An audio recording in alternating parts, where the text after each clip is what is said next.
Oi, gente, Roberto Hilubiscar aqui. Nesta sessão do canal, utilizo meus conhecimentos de professor de literatura já de algum tempo para falar sobre temas que podem cair nos vestibulares, no Enem, o nível, portanto, sempre de ensino médio, mas todo mundo que gosta de literatura é muito bem-vindo.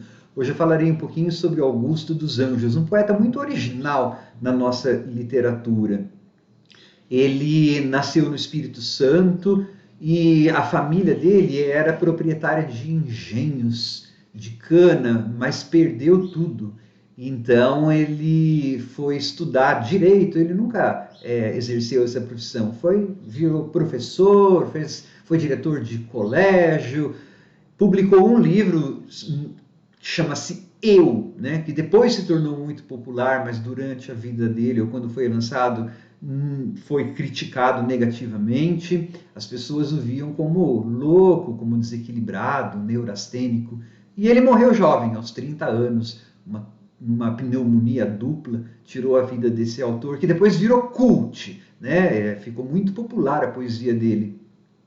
E ele foi um autor que eu falei que ele é original, né, sui generis, porque a gente enxerga na poesia dele elementos do simbolismo, do naturalismo, do parnasianismo, até um cheirinho de modernismo, só que ele reconfigura todas essas características em uma poesia muito original, né? Porque qualquer uma dessas características dessas escolas literárias vão estar a serviço da poesia dele para para uma obra muito própria, né?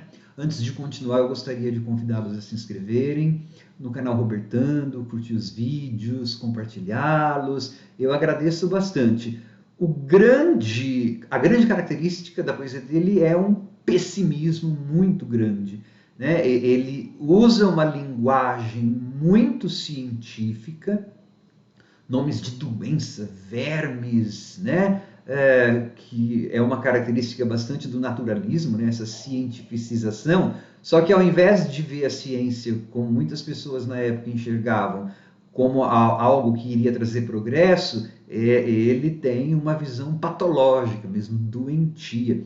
O homem, né, do Augusto dos Anjos, era um ser que era movido puramente por instintos e para satisfação dos seus desejos próprios. Tanto é que o único livro que ele escreveu chama-se Eu.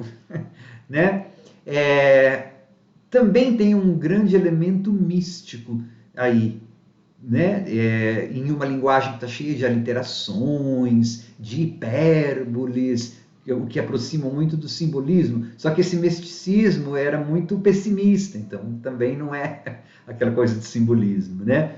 Ele gostava muito de usar rimas ricas, de usar vocabulário bastante esdrúxulo, né? Colocar termos científicos, coisas de doença na poesia. Não era uma coisa parnasiana, mas ele também gostava de usar soneto. Então, tá vendo? Ele tinha alguns traços identitários com o parnasianismo, mas usava isso de forma dele, de Augusto dos Anjos. Por isso que ele é um autor tão, hoje em dia, celebrado, né? E tão, assim, a gente acha tão original.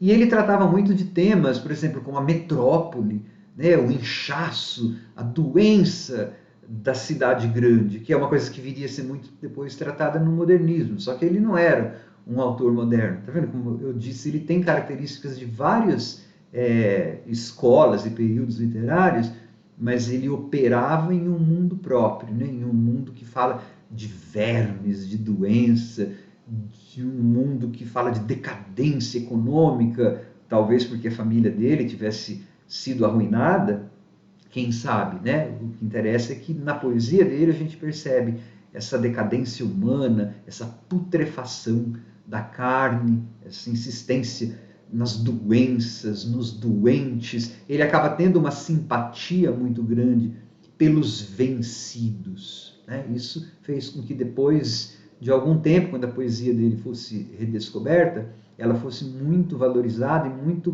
consumida por muita gente. Tá? Por isso ele é um poeta que a gente precisa prestar um pouco atenção, às vezes é cobrado nesses exames de vestibular e Enem. Tá bom? Tchau, pessoal!